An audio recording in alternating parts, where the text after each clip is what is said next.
For centuries, man dreamt of soaring into the air. This was the stuff of myths and legends, and it also preoccupied serious men of science. It seemed reasonable to try and imitate the flight of birds. According to Greek mythology, Daedalus and Icarus tried to escape from captivity on Crete with wings made of birds' feathers, but for Icarus, the attempt ended in tragedy.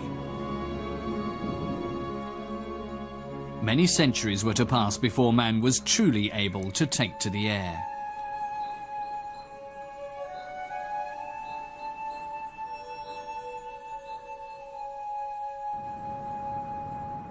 Being able to fly is perhaps man's oldest dream. The principle of buoyancy was discovered in classical times. Archimedes noted that if a body is less dense than the water in which it is immersed, a force pushes it upwards. If its density is greater than that of the water, the body will sink.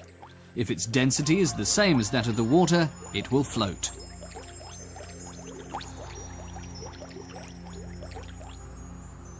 Leonardo da Vinci applied this principle to air and focused his attention on flying machines. To mark the coronation of Pope Leo X, he painted pictures of the saints on canvas and paper bags. Filled with hot air, they floated upwards for a while. In 1670, Count Lana di Terzi, a Jesuit priest, suspected that spheres from which the air had been evacuated would rise up. He designed a vacuum airship raised on the lighter-than-air principle, but it would never have flown. Like many other similar ideas, for years it was forgotten about. Joseph Michel and Jacques-Étienne Montgolfier were the sons of a paper manufacturer from Annonay in the south of France. Educated in chemistry, physics and architecture, they eventually took over their father's firm. Appointed as suppliers to the court meant financial security, so the Montgolfiers were able to devote much of their time to research.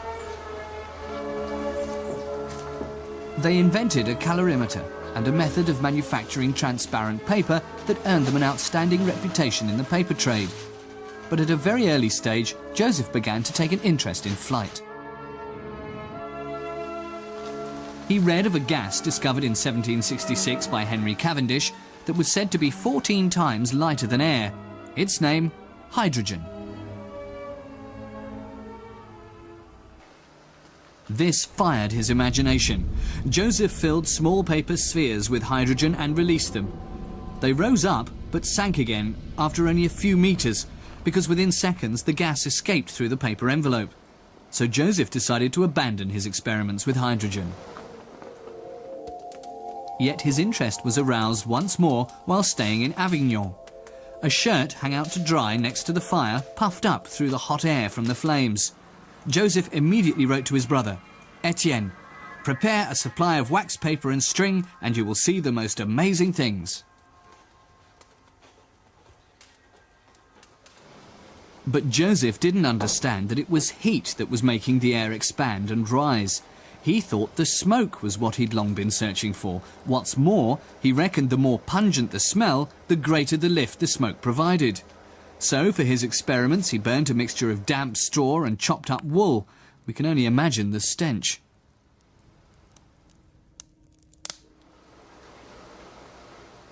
But the initial tests soon proved successful, and in the first few months of 1783, the Montgolfiers constantly improved their balloons. They tried out different types of envelope, increased the volume, and watched their unmanned balloons soar higher and higher, up to 300 meters. Then, in Annonay, the Montgolfier brothers showed the assembled crowds how air, heated by fire, could lift a 33-meter-high balloon more than 1,000 meters into the air and carry it 2 kilometers. This achievement found swift recognition. News of it quickly reached the Académie des Sciences, the National Academy of Science in Paris.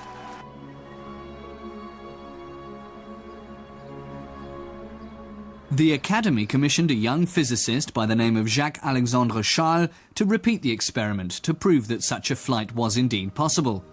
Charles, however, was misled by a newspaper article on the Montgolfier brothers' experiment. The brothers, it claimed, had managed to produce a gas that was lighter than air and thus made balloons capable of flight.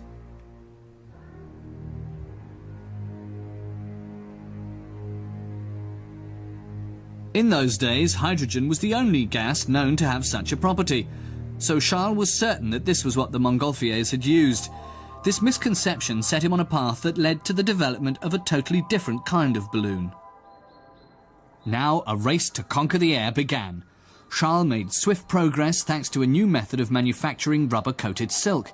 Since the material was less permeable to gas, he'd solved the problem that had forced Joseph Montgolfier to abandon his experiments with hydrogen.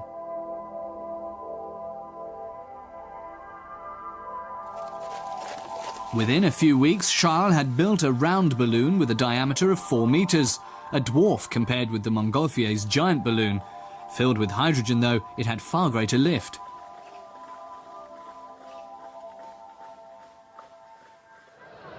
In August 1783, Charles launched his gas balloon on the site where the Eiffel Tower stands today. The spectators quickly lost sight of the balloon, which landed some 25 kilometers outside Paris.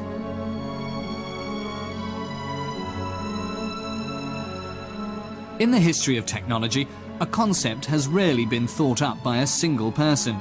At some stage, the time is ripe for an idea because so much knowledge has been accumulated that the solution to a problem simply presents itself. That's why almost simultaneously in 1783, 2 different types of balloon were designed, which are still named after their inventors. Hot air balloons are called Montgolfier, while gas balloons are referred to as Charlier. But back then, no human being had ever flown in a balloon. The French king, Louis XVI, summoned the Montgolfier brothers to Paris so he could inspect their invention. In doing so, he created competition between the 2 systems. With a gas balloon, the lifting gas, hydrogen for example, consists of smaller molecules than the surrounding air, so the density of the gas is lower than that of the air outside the balloon. And since, in physics, systems strive to balance pressure, the balloon will continue to rise until the pressure inside the envelope is equal to that outside it.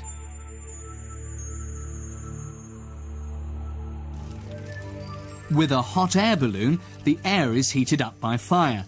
This gives the individual molecules greater energy, so they move around more quickly. The hot air expands, its density decreases, and the balloon rises. Through their greater experience, on September the 19th, 1783, the Montgolfier brothers were able to decide the balloon contest in their favour. The whole of Paris had gathered in the gardens of Versailles Palace for a memorable occasion. They'd come to see the Montgolfiers' balloon soar aloft with a crew on board. Not a human crew, mind you. That was thought too dangerous. So the first creatures to take off in a balloon were a cockerel, a duck, and a sheep. Their flight lasted 8 minutes.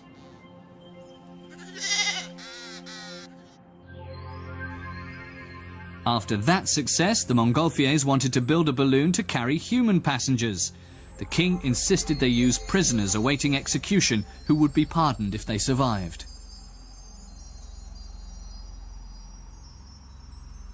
But François Pilatre de Rosier, an aristocrat who was the youngest member of the Academy of Science, was indignant at the thought of condemned men reaping the glory of making the first ever manned flight. So he volunteered his services. And he managed to convince the king to change his mind, thanks to help from the influential Marquis d'Arlandes, who was allowed to join him as co-passenger. Although no official announcement had been made about the flight, on the morning of November the 21st, thousands had gathered on the outskirts of Paris. Hot air from a blazing pit streamed into the balloon, which inflated in all its blue and gold splendour. 22 metres high, it measured almost 15 metres across and had a volume of 2,000 cubic metres. Pilatre de Rosier and the Marquis d'Arlandes took their places on opposite sides of the balloon so as to balance each other out. Helpers then released the tethering ropes. At 1:54 p.m, the balloon soared slowly but majestically into the sky. With a light northwesterly wind blowing, it drifted over the park at Versailles towards the city. A short time later, after the 2 men on board had covered a distance of just over 8 kilometres, they landed gently between 2 windmills in Krullebab.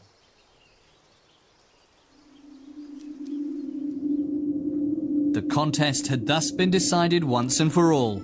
They were the first men ever to have flown. But only 10 days later, Professor Charles followed suit, to the cheers of 300,000 spectators at Versailles.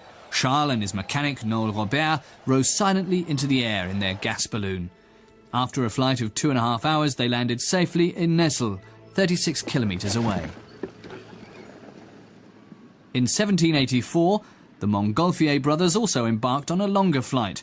One of the 7 passengers was Joseph Montgolfier on what was to be his first and only ascent in a balloon. Thereafter, the Montgolfiers lost interest in balloon flight. Joseph put a concept by Leonardo da Vinci into practice by making the first parachute jump from a tower. Jacques became a high-ranking civil servant. In the years that followed, several balloons were launched. They reached heights of up to 3,000 metres.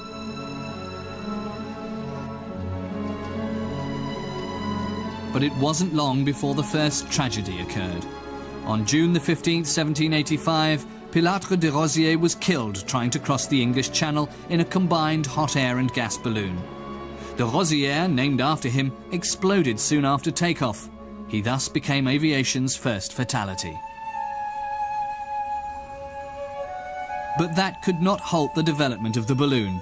Bigger and bigger distances were covered and greater heights reached. It was also realised that the different air currents prevailing at different altitudes made it possible to change direction, at least indirectly, by rising or sinking.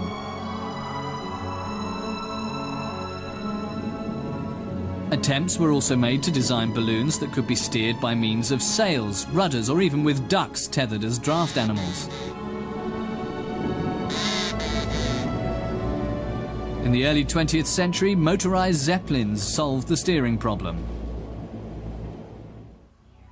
It was at this time that scientists also began to use gas balloons to study the atmosphere.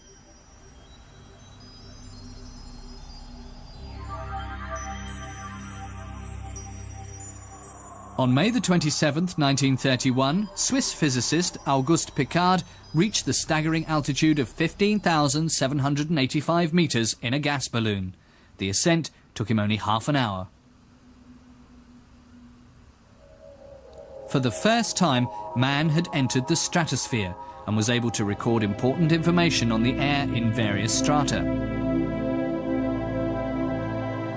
Auguste Piccard's grandnephew Bertrand circumnavigated the globe in a gas balloon.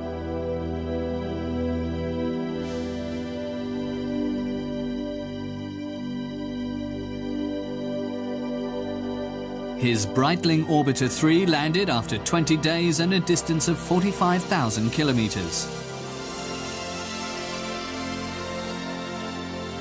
Even today, climate research would be inconceivable without gas balloons.